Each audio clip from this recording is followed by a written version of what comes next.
पिछले लेक्चर में हमने जो है ये बताया था कि ए और बी यदि दो सेट हैं तो N A union B is equal to N A plus N B minus N A intersection B. Number of element of A union B is equal to number of element of A plus number of element of B minus number of element A intersection B. ये दो सेटों के लिए बताया था, एक तीन सेटों के लिए बताया था। यदि A B C are three sets so N A union B union C is equal to N A plus N B plus N C minus N A intersection B minus N B intersection C और minus N A intersection C plus N A intersection B intersection C. ये तीन सेटों के लिए, दो set और तीन सेटों के लिए ये हमने जो है दोनों प्रॉपर्टी लिखी थी। N number of element of A union B equal to number of element of A plus number of element of B और minus number of element of A intersection B. If A B and C are three sets so number of element of a union b union c is equal to number of element of a plus number of element of b plus number of element of c minus number of element of intersection b minus number of element of b intersection c minus number of element of intersection c plus number of element of a intersection b intersection c। ये दोनों property हमने return किया था। एक दो property यहाँ पर हमें और लर्न रखना है कि number of element of A intersection B is always less is equal to minimum of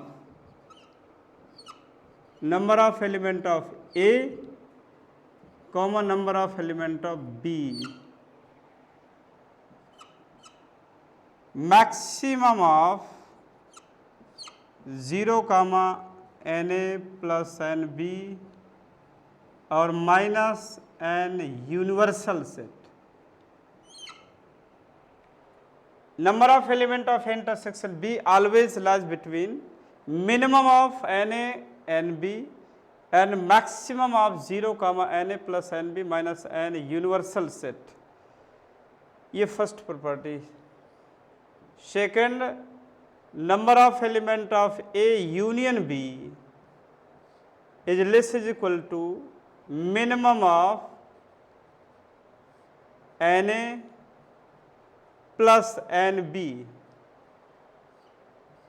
comma N universal and maximum of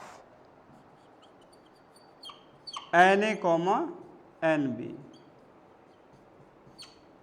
ये दो प्रॉपर्टी है। Number of element of intersection B and A union B यदि हमें find करना हो तो ये यहाँ पे ऑलवेज लाई करते हैं। तो इस केस पर भी हमें याद रखना है, क्योंकि कभी कभी डायरेक्ट इन्हीं बेस पर ऑप्शन देता है। यदि क्वेश्चन बनाता है तो एकदम सेम इन्हीं बेस पर रहता है। एन इंटरसेक्शन बी यहाँ कोई मेंबर्स दे देगा और यहाँ दे देगा और यहाँ पे ही लाई करवाएगा। तो फिर यदि इस तरह का कहीं ऑप्शन मिलता है कि यहाँ से यहाँ तक है तो फिर उसी ऑप्शन में हमें टिक करना है, फिर सेपरेटेड नहीं देना है, राइट। और ए यूनियन बी में भी ये प्रॉपर्टी याद रखना है कि number of element of A union B less is equal to minimum of N A plus N B comma N universal and maximum of N A comma N B. Union में ये और intersection में ये दोनों property हमें learn रखना है, right. Next एक दो क्वेश्चन इसके और हम करना चाहते हैं।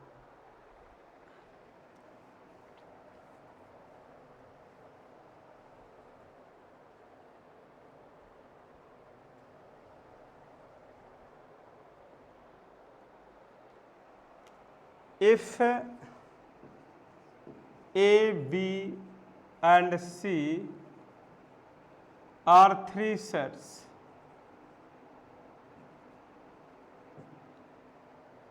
and A union B is equal to A union C and A intersection B is equal to A intersection C. So prove that B is equal to C. If A, B and C are three sets, A union B is equal to A union C and A intersection B is equal to A intersection C, prove that B is equal to C. हमें B और C दोनों same proof करना है। जो given है हम इसी को लेंगे। देखिए प्रूफ में given that A union B is equal to A union C। Take intersection both side B, यानी B से हमने दोनों तरफ इंटरसेक्शन कर दिया। B intersection A union B is equal to B intersection A union C, या this implies, इधर यहां देखिए जरा, B और A यूनियन B का इंटरसेक्शन टेक करना है। A यूनियन B और B का इंटरसेक्शन देखना है। A यूनियन B, मान लिया जैसे हम वेन डायग्राम से इसको क्लियर कर दे रहे हैं, B और A, ये A सेट हो गया, ये B सेट हो गया। A और B का यूनियन कर दिया, A और B का यूनियन ये हो गया। Union of A union B हो गया, और B के साथ इंटरसेक्शन करना है।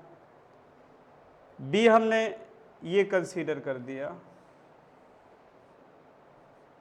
A और B, A और B, ये B को हमने कलर कर दिया।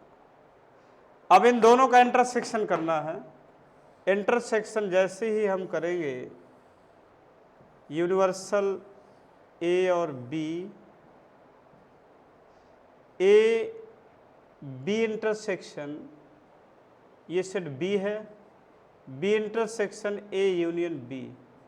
इन दोनों पोर्शन में जो सिमिलर कलर है वो देखना है, दोनों में मैच करेगा तो B इधर पूरा कलर है, B इधर भी पूरा कलर है, तो B ही सेट आ जाएगा। इसलिए B intersection A union B is equal to B के बराबर हो जाएगा। तो इधर हम केवल B रख देंगे, या दिस इज इक्वल टू, इधर डिस्ट्रीब्यूटिव अप्लाई करेंगे तो यहां लिख सकते हैं B intersection A union B intersection C। Bye distributive हम जानते हैं कि A intersection B union C बराबर ये होता है A intersection B union A intersection C। इसे कहते हैं लेफ्ट डिस्ट्रीब्यूटिव। तो लेफ्ट डिस्ट्रीब्यूटिव ही है। B intersection A union C लिखा है, तो B intersection A union B intersection C। तो B की वैल्यू हमें ये मिल गई, B intersection A union B intersection C। इसको हमें क्वेश्चन नंबर 1 मान करके क्लियर कर दे रहे हैं। Next, again written as A union B is equal to A union C। अब इसमें से हम बोथ साइड जो है C से इंटरसेक्शन टेक करेंगे, C का इंटरसेक्शन बोथ तरफ कंसीडर कर लेंगे।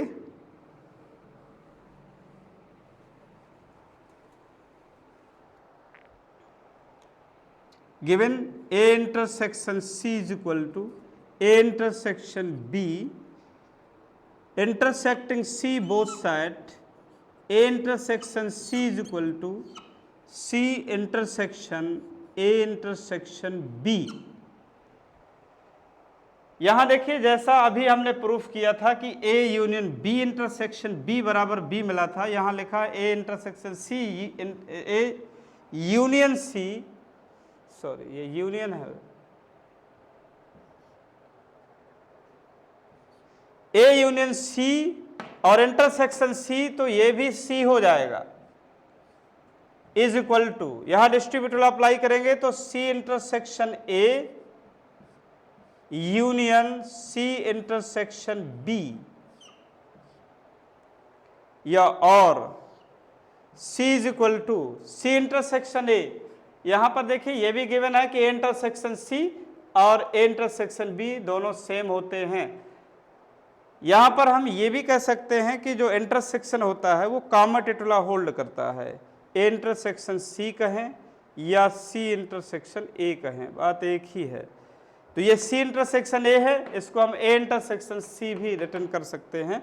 तो C is equal to A intersection C union, इसको भी हम लिख सकते हैं बी इंटरसेक्शन सी, या C is equal to A intersection C की जगह हमने ए इंटरसेक्शन बी रिटर्न कर दिया और यूनियन बी इंटरसेक्शन सी कर दिया। इसको क्वेश्चन नंबर 2 कह देते हैं, या और इसको हम ऐसा लिख देते हैं ए इंटरसेक्शन बी को बी इंटरसेक्शन ए भी लिख सकते हैं, union B intersection C.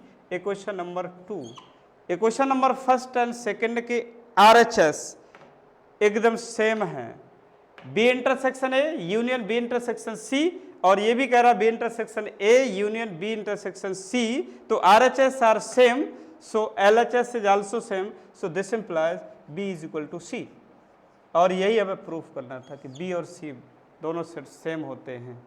If A union B is equal to A union C and A intersection B is equal to intersection C, so B and C are same sets, right? So equation number first और second हमने दोनों बनाया, इस दोनों के RHS एकदम same नजर आ रहे हैं, तो LHS को भी हमने सेम कर दिया, so B is equal to C, right? Next question.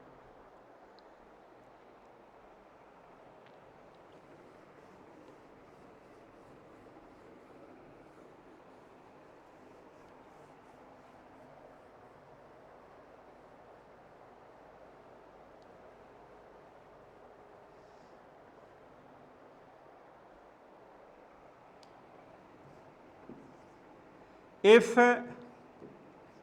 power set of A is equal to power set of B, so prove that A is equal to B। यानी ये गिवन है कि power set of ए और power set of B, दो set ए और B है, उनके power set same हैं, तो ये हमें प्रूफ करना है कि वो सेट भी सेम होते हैं। ए और बी को हमें सेम प्रूफ करना है। ए और बी कोई भी दो सेट है, सेम प्रूफ करने के लिए हमें ये प्रूफ करना होता है कि ए सबसेट ऑफ बी हो जाए एंड बी सबसेट ऑफ ए हो जाए। क्योंकि इक्वल सेट में हमने पढ़ा था कि ए के every element of A is in B and every element of B is in A, so then A is equal to B. ऐसे केस पर हम ए और बी को सेम कह सकते हैं यदि ए के एवरी मेंबर बी में प्रेजेंट हो जाए और बी के एवरी मेंबर ए में प्रेजेंट हो जाए, तो ए और बी सेम हो जाएंगे। तो हमें ए और बी सेम ही प्रूफ करना है। तो फर्स्टली हम ये प्रूफ करेंगे कि ए बी का सबसेट है, और फिर हम प्रूफ करेंगे कि बी ए का सबसेट है। यदि ए बी का सबसेट प्रूफ कर ले रहे हैं और बी ए का सबसेट प्रूफ करते हैं, तो फिर ए और बी दोनों सेम हो जाएंगे, राइट। तो हम ए में एक कोई मेंबर कंसीडर करेंगे, क्योंकि सबसेट कैसे प्रूफ करेंगे, सबसेट ए बी का सबसेट तभी हो सकता है जब every element of A is in B में प्रेजेंट हो जाए, ए का हर मेंबर बी में उपस्थित हो जाए, तो ए बी का सबसेट क्लियर हो जाएगा, राइट। इसलिए हम ए में कोई मेंबर कंसीडर कर लिया। Let X be any element of A. X हमने कोई मेंबर ले लिया ए का, और इस प्रकार से कंसीडर किया है such that X belongs to capital X is subset of A. हमने एक्स ऐसा मेंबर चूज किया है कि वो एक्स का भी है और एक्स ए का सबसेट है। एक्स ए में तो बिलोंग करेगा ही करेगा, क्योंकि एक्स में हमने इसको कंसीडर किया है और एक्स ए का सबसेट है, तो एक्स के सारे मेंबर ए के अंदर होंगे ही, तो एक्स ए में तो प्रेजेंट होगा ही होगा। X belongs to X, X is subset of A. यानी ये क्लियर है कि x A का सबसेट है, x A का सबसेट है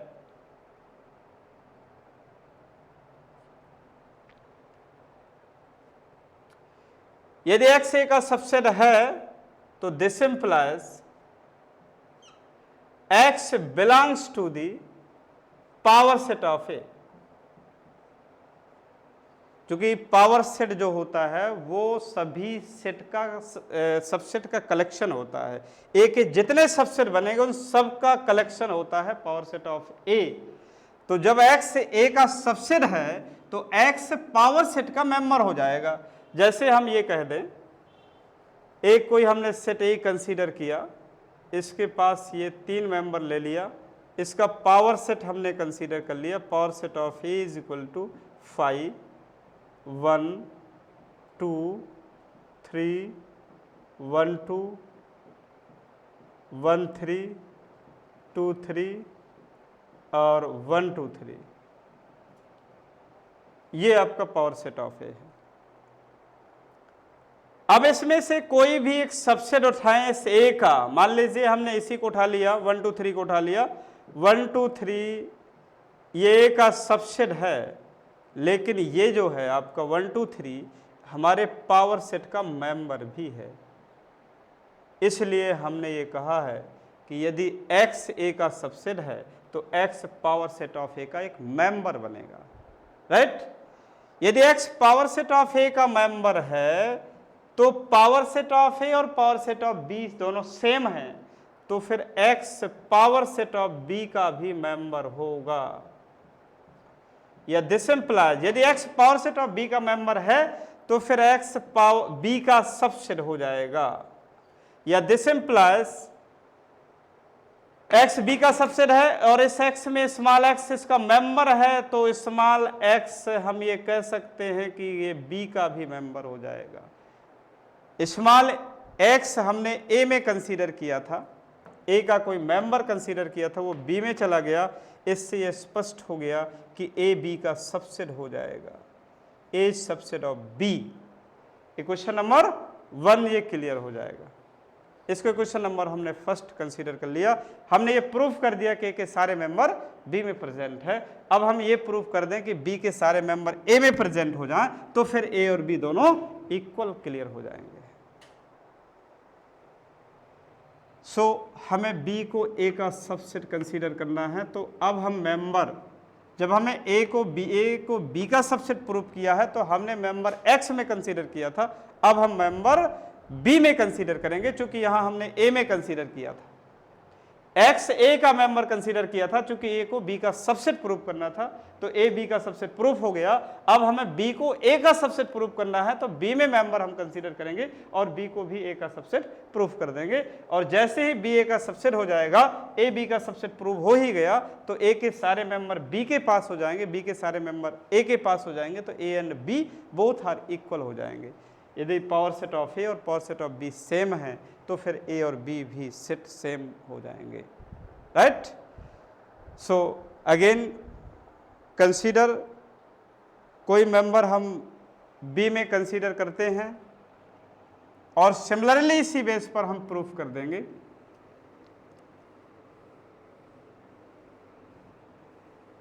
late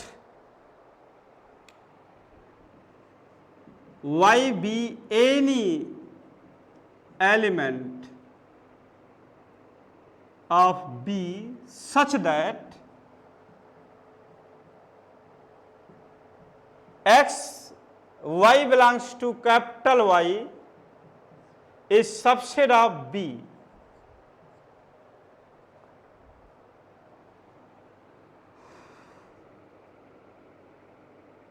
Y is subset of B, so this implies capital Y is member of power set of B, या this implies capital Y power set of B का member है और power set of B power set of A के equal है, सो Y power set of A में भी belong करेगा, या this implies Y power set of A का मेंबर है तो Y सबसेट ऑफ A हो जाएगा, या दिस इंप्लाइज स्मॉल वाई हमने बी में मेंबर कंसीडर किया था और ये स्मॉल वाई वाई का भी मेंबर है और वाई को हमने ए का सबसेट प्रूव कर दिया, तो स्मॉल वाई आपका ए का भी मेंबर हो जाएगा। हमने वाई बी में कंसीडर किया था, वो वाई ए में चला गया। इससे ये स्पष्ट है कि बी के सारे मेंबर ए के पास हैं, तो ए बी का सबसेट हमने प्रूव कर दिया और ए बी का सबसेट है ही, तो दोनों इक्वेशन से हम ये कह सकते हैं from equation first and second, from equation first and second से हम ये कह सकते हैं कि ए और बी दोनों के दोनों सेम हो जाएंगे। और यही हमें प्रूफ करना था कि ए और B both are same sets. So power set of A equal to power set of B. यदि दो सेटों के पावर सेट सेम है तो वो सेट हमेशा सेम ही होंगे, वो आपके सामने प्रूफ है।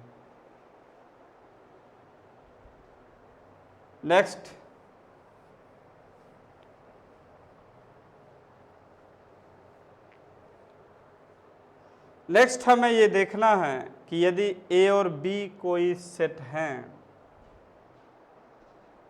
तो power set of A union B,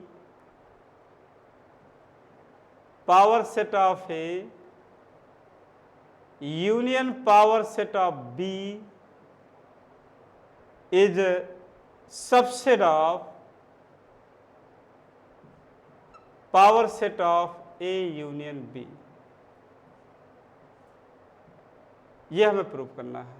power set of ए, या हम यूं कह सकते हैं कि ये दोनों सेम नहीं होते हैं, बस इतना आप ऐसा कुछ प्रोसेस बताइए कि ये दोनों सेम नहीं होते हैं।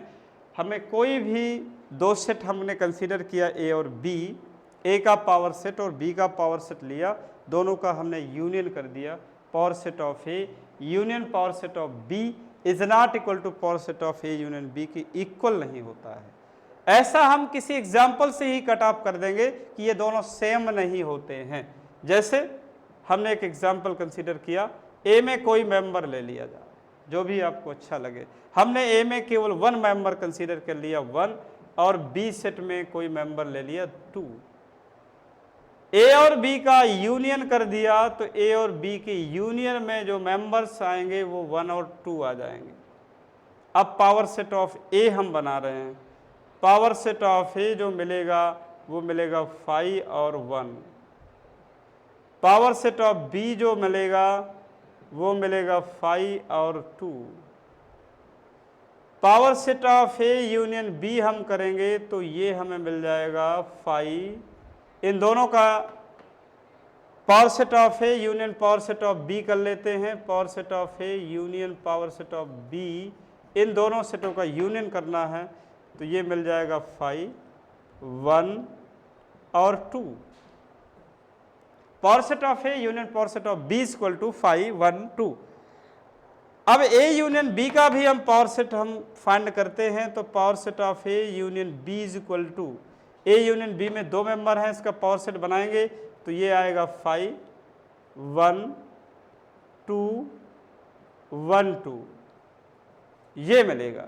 ये इसके पावर सेट है ऑफ ए यूनियन बी है। तो यहाँ से स्पष्ट है कि power set of A union power set of B is not equal to power set of A union B. या और ऐसा भी कह सकते हैं कि power set of A union power set of B is always subset of power set of A union B. ये देखिए आपके सामने प्रूफ है, ए union power set of A union power set of B power set of A union B का एकदम subset है। क्योंकि इसके सारे मेंबर इसके अंदर हैं तो ये आपका क्लियर हो जाएगा, राइट। तो पावर सेट ऑफ ए किसी भी सेट के लिए power set of A union power set of B is not equal to power set of A union B. ये दोनों सेम नहीं होते हैं, राइट। चलिए next.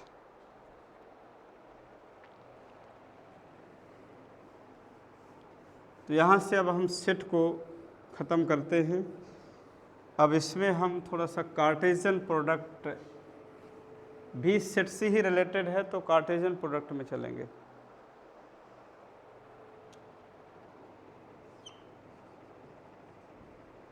Cartesian product of two sets, Cartesian product of two sets. Let A and B are two sets,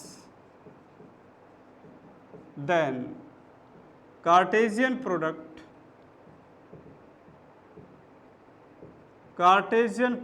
of A and B is denoted by A cross B and defined by A cross B is equal to defined by A cross B is equal to A cross B में जो भी members आएगा वो pair में चलेगा, pair of A comma B such that A is members of A and B is members of B. Let A and B are two sets, Cartesian product of two sets. Let A and B are two sets, then Cartesian product of A and B is denoted by A cross B and defined by A cross B is equal to pairwise A comma B such that A belongs to A and B belongs to B. A और B के Cartesian product में जो भी members मिलेगा वो pair में चलता है, पेयर में चलेगा A कमा B, जिसमें से किसी भी पेयर का जो फर्स्ट टपल होगा वो फर्स्ट सेट का होगा और सेकंड टपल सेकंड सेट का होगा। इसलिए ये A फर्स्ट टपल है तो ये first tuple first set A का मेंबर्स होगा और B सेकंड टपल है पेयर्स का, इसलिए B सेकंड सेट B का मेंबर होगा। वही ये लिखा हुआ है A cross B is equal to pairwise A comma B such that A belongs to A and B belongs to B. Cartesian product of two sets ये आपका clear हो गया है। चूंकि A और B में जब भी हम कार्टेशियन प्रोडक्ट बनाएंगे तो A और B के पेयर्स बनाएंगे और जितने पेयर होंगे हर पेयर का first tuple first set A का होगा और सेकेंड टपल सेकेंड सेट का होगा। फॉर एग्जाम्पल्स ए हमने कोई सेट ले लिया, मान लिया इसमें 1 और 2 मेंबर्स हैं। बी सेट में हमने 2, 3, 4 मेंबर्स ले लिया। ए क्रॉस बी हमें बनाना है तो इन दोनों के पेयर बनाइए, जितने पेयर पॉसिबल हों। हर पेयर का फर्स्ट टपल ए सेट का होना चाहिए, सेकेंड टपल बी सेट का होना चाहिए। तो पहला पेयर बनेगा 1, 2, 1, 3, 1, 4, 2, 2, 2, 3 और 2, 4।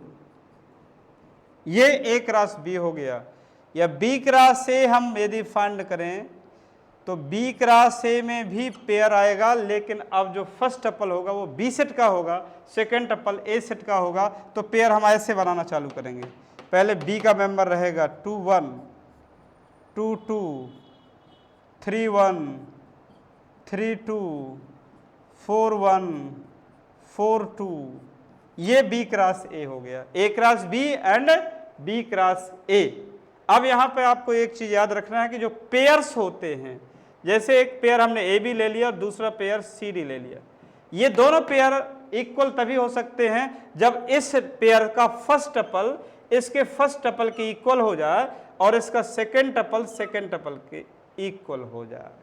यदि ये है बोथ एम्प्लाइज ए सी के इक्वल है एंड बी डी के इक्वल है तो फिर दोनों पेयर से बी और बी सी डी सेम हो जाएंगे, अदरवाइज ये दोनों पेयर सेम नहीं हो सकते हैं। इसलिए यहां पर आप देखिएगा 1, 2 लिखा है, इधर 2, 1 लिखा हुआ, ये पेयर सेम नहीं हो सकते हैं। ना ये 1, 3 और 3, 1 लिखा है, ना ये सेम हो सकते हैं। 1, 4, 4, 1 लिखा है, ना ये सेम हो सकते हैं। इसलिए जनरली हम ये कह सकते हैं कि ए क्रॉस बी और बी क्रॉस ए सेम नहीं होते हैं। जनरली हम ऐसा नहीं कह सकते हैं कि हर जगह ए क्रॉस बी और बी क्रॉस ए सेम हो जाए। हाँ, एक चीज आपको याद रखना है कि ए क्रॉस बी और बी क्रॉस ए के जो नंबर ऑफ एलिमेंट होंगे वो जरूर सेम होते हैं। ए क्रॉस बी में जो नंबर ऑफ एलिमेंट आए हैं 1, 2, 3,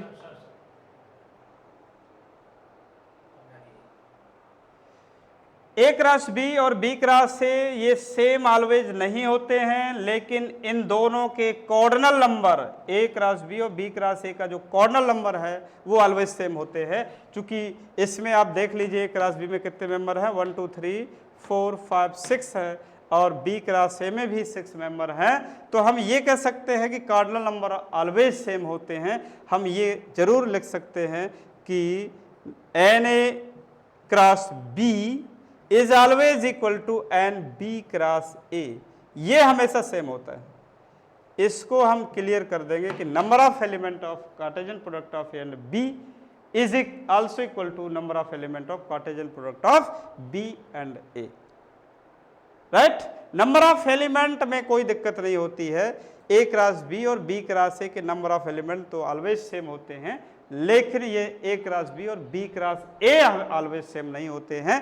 ये एक शर्त पर सेम हो सकते हैं, वो भी याद रखिए कि कब ये सेम हो सकते हैं, वो भी मैं यहां रिटर्न कर दे रहा हूं।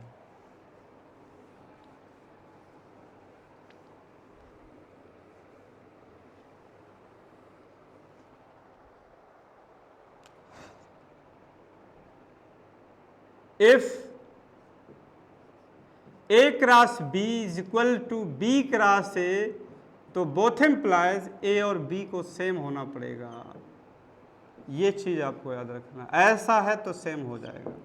A क्रॉस B और B क्रॉस A यदि सेम है तो A और B दोनों सेट सेम होंगे, या दोनों सेट सेम है तो फिर A cross B B cross A भी सेम होंगे। अदरवाइज A क्रॉस B और B क्रॉस A सेम नहीं होते हैं। राइट, नोट ये भी याद रखना है कि if cardinal number of A is equal to n and cardinal number of B is equal to m, then cardinal number of A cross B is equal to n into m. यदि A के पास n number of element है और b के पास m number of element हैं, तो a cross b में जो नंबर ऑफ एलिमेंट होंगे इन दोनों एलिमेंट्स के प्रोडक्ट के बराबर होंगे। जैसा कि अभी आपको मैंने यहाँ एग्जांपल दिया था, a सेट लिया था, a सेट में हमने 2 मेंबर लिए थे और b सेट में 3 मेंबर लिए थे, 2 3 4। a का कार्डिनल नंबर 2 है और b का कार्डिनल नंबर 3 है, तो A क्रॉस B का जो कार्डिनल नंबर मिला है 2 3 जा 6 आया है। ये वही चीज़ बता रहा है। यदि A के नंबर ऑफ एलिमेंट में मालूम है और B में नंबर ऑफ एलिमेंट मालूम है, तो A क्रॉस B में जो नंबर ऑफ एलिमेंट होंगे वो दोनों नंबर ऑफ एलिमेंट्स के प्रोडक्ट के बराबर होंगे। जो A और B में मेंबर्स हैं उन दोनों के प्रोडक्ट के बराबर कार्टेशियन प्रोडक्ट में एलिमेंट्स होते हैं। राइट, अब A क्रॉस B की बात करें या B क्रॉस A की बात करें, चाहे A क्रॉस B हो या B क्रॉस A हो, कार्डिनल नंबर हमेशा दोनों का सेम होता है, ये सामने लिखा हुआ है। राइट, नेक्स्ट,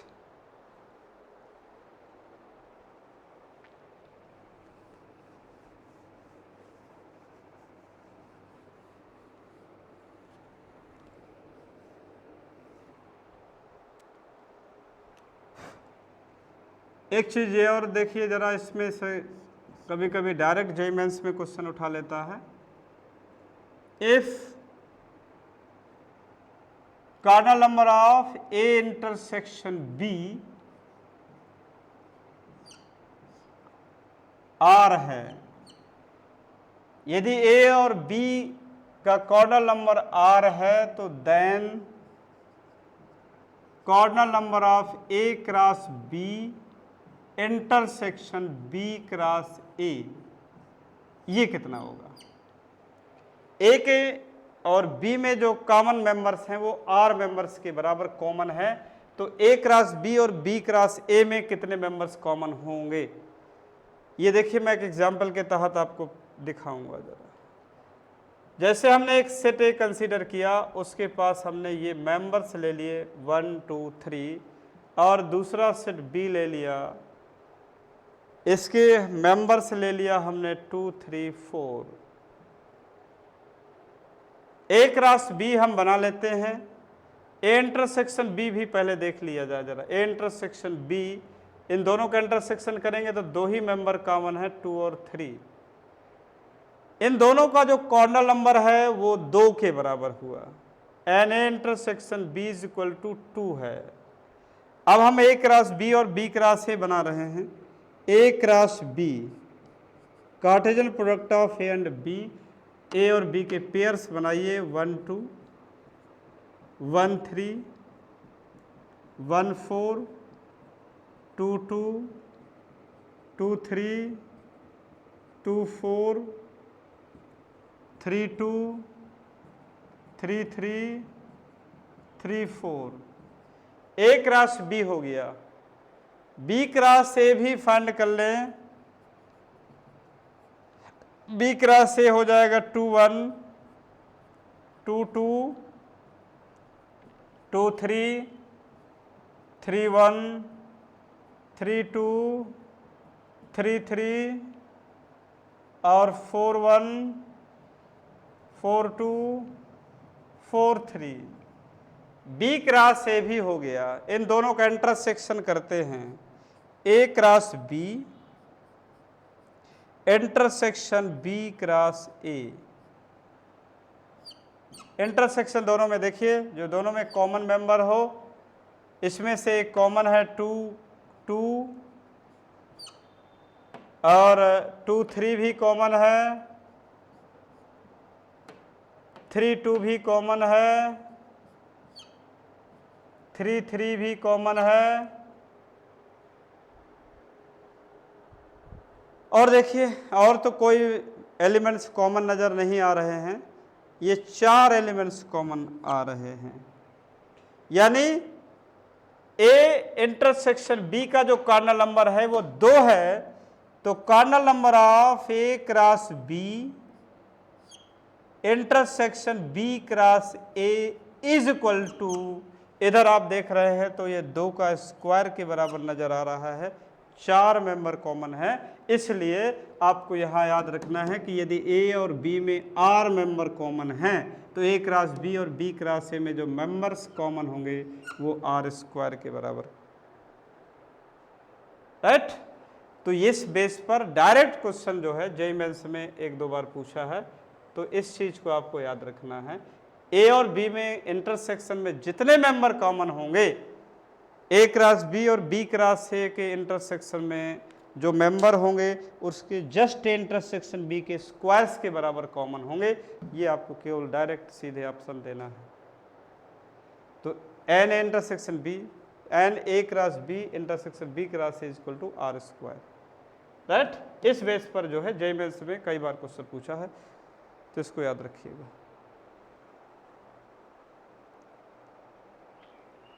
कार्टेशियन प्रोडक्ट के बाद अब हमें रिलेशन पर फोकस करना है कि रिलेशन क्या होता है। Relation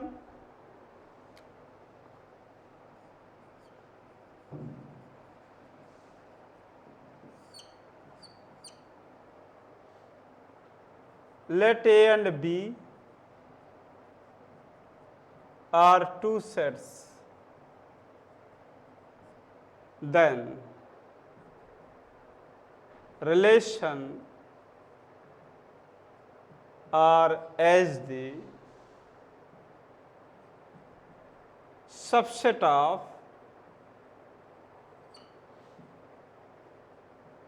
Cartesian product of A and B।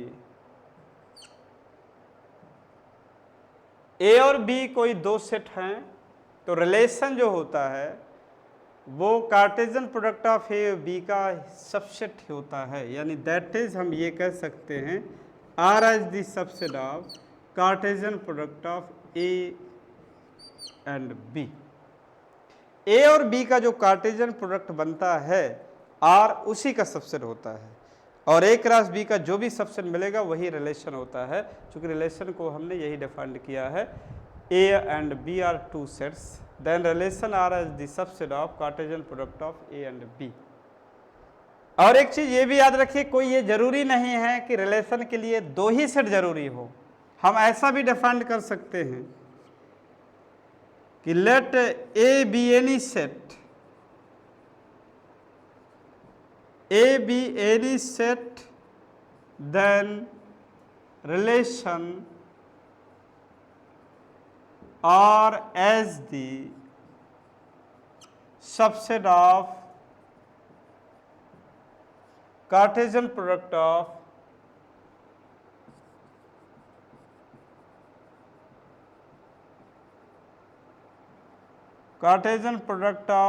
A and A,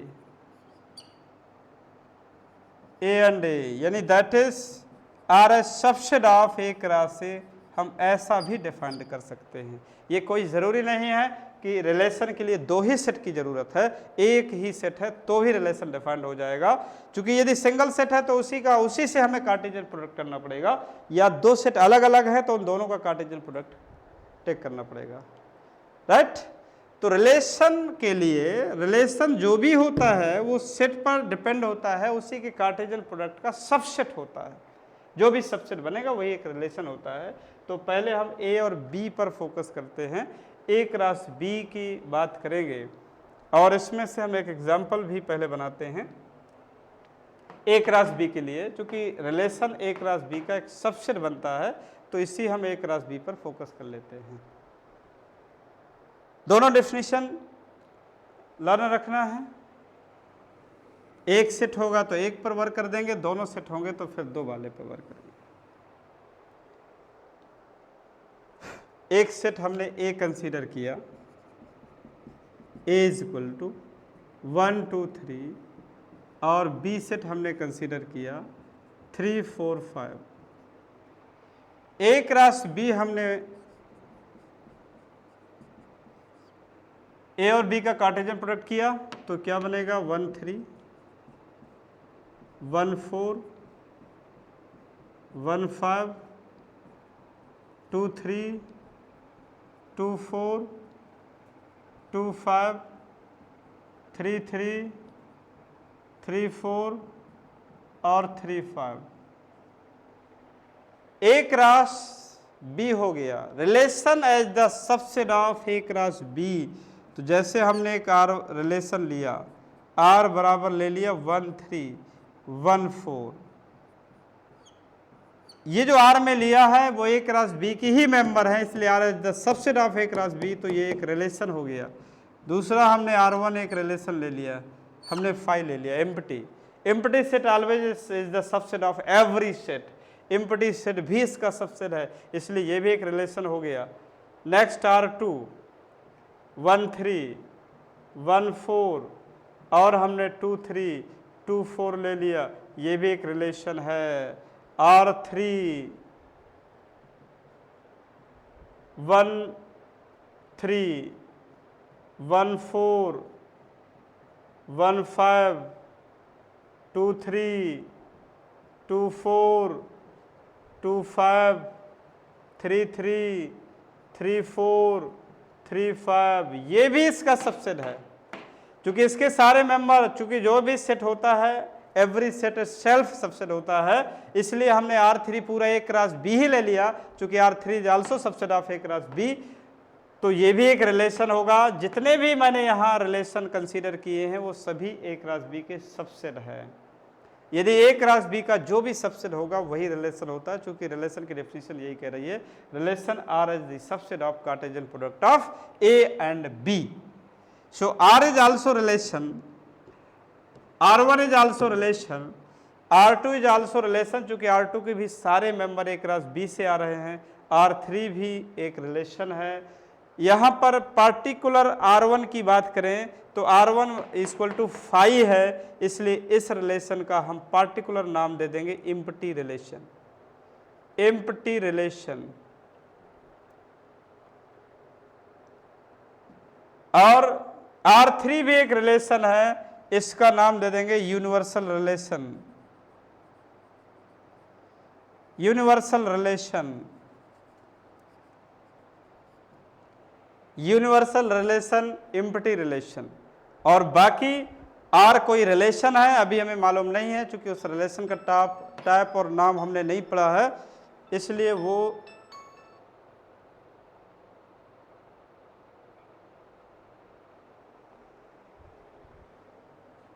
R3 universal relation है,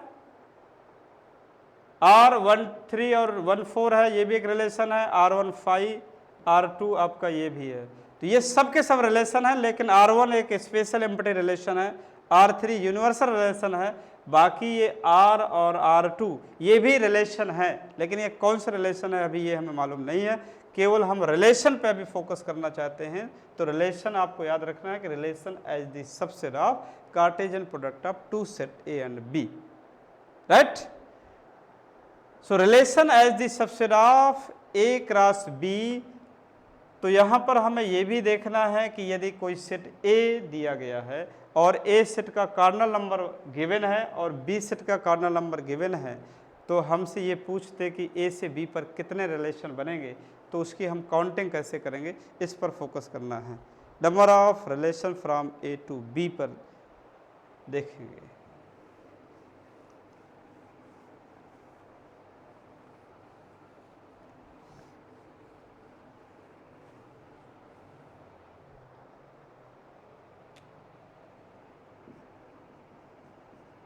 If cardinal number of A is equal to m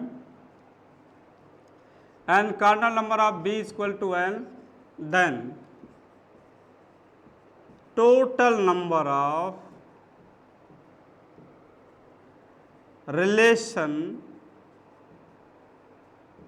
from A to B. If cardinal number of A is equal to m and cardinal number of B is equal to n, then total number of relation from A to B is equal to, relation पे focus करना है। Relation को हमने ये कहा है कि relation as the subset of Cartesian product of A and B. Relation A और B Cartesian product A B का सबसेट होता है, तो अब हमें सबसेट पर फोकस करना है। ए से बी पर ए क्रॉस बी के जितने सबसेट बनेंगे उतने ही रिलेशन नंबर ऑफ रिलेशन हो जाएंगे। और सबसेट कैसे फाइंड करते हैं, मान लीजिए कोई सेट दिया है, उसके पास 3 मेंबर्स हैं, इसके टोटल सबसेट कैसे निकालते थे। टोटल सबसेट हमने बताया था, जो सबसेट होता है वो 2 का पावर नंबर ऑफ एलिमेंट होता है, इसलिए 2 की पावर 3 हो जाएगा। चूँकि ए सेट में 3 मेंबर हैं, तो इसलिए इसके टोटल सबसेट 8 बनेंगे। सिमिलरली यहाँ पर रिलेशन पे भी फोकस करना है। रिलेशन वही कह रहा है कि ए क्रॉस बी का सबसेट होता है, तो ए क्रॉस बी के नंबर ऑफ एलिमेंट्स चेक करेंगे। ए का कार्डिनल नंबर m है, बी का कार्डिनल नंबर n है, तो ए क्रॉस बी का जो कार्डिनल नंबर होगा वो दोनों के नंबर ऑफ एलिमेंट्स के प्रोडक्ट के बराबर हो जाएगा, m इंटू n के बराबर हो जाएगा। ए क्रॉस बी में नंबर ऑफ एलिमेंट mn हो जाएंगे, तो ए क्रॉस बी में जितने नंबर ऑफ एलिमेंट हैं उसी ए क्रॉस बी का हमें सबसेट क्लियर करना है, और जो सबसेट आएंगे वही सबसेट ही रिलेशन होता है। इसलिए टोटल जो सबसेट बनेंगे ए क्रॉस बी के वो 2 का पावर m इंटू n बनेंगे, क्योंकि ए क्रॉस बी में mn मेंबर्स है और जितने सेट में मेंबर होते हैं 2 में उतने ही पावर लगा देते हैं सबसेट के लिए, इसलिए 2 की पावर 3 बराबर 8। ये हमने क्लियर किया था जब सबसेट पढ़ाए थे, तब वहाँ पर क्लियर किया था। ये वही चीज़ है, हमें टोटल सबसेट की बात करना है, तो total subset A cross B पर फोकस करना है। तो ए क्रॉस बी के नंबर ऑफ एलिमेंट पहले फाइंड करने पड़ेंगे। तो ए के पास m मेंबर है, बी के पास n मेंबर है, तो ए क्रॉस बी में जो नंबर ऑफ एलिमेंट होंगे इन दोनों मेंबर्स के प्रोडक्ट के बराबर होंगे। इसलिए टोटल सबसेट जो हमारे पास ए क्रॉस ए बी के होंगे वो 2 की पावर mn है। इसलिए total relation from A to B is equal to 2 का power m into n, right. Total number of relation हो गए ए से बी पर। हम टोटल रिलेशन के लिए ये फार्मूला कंप्लीट किया है कि नंबर ऑफ सबसेट जो होते हैं वो 2 की पावर mn ही बनेंगे, तो इतने कुल रिलेशन होंगे। और इस लेक्चर को हम यहीं क्लियर करते हैं और नेक्स्ट जो लेक्चर रहेगा वो कल क्लियर करेंगे। Thank you.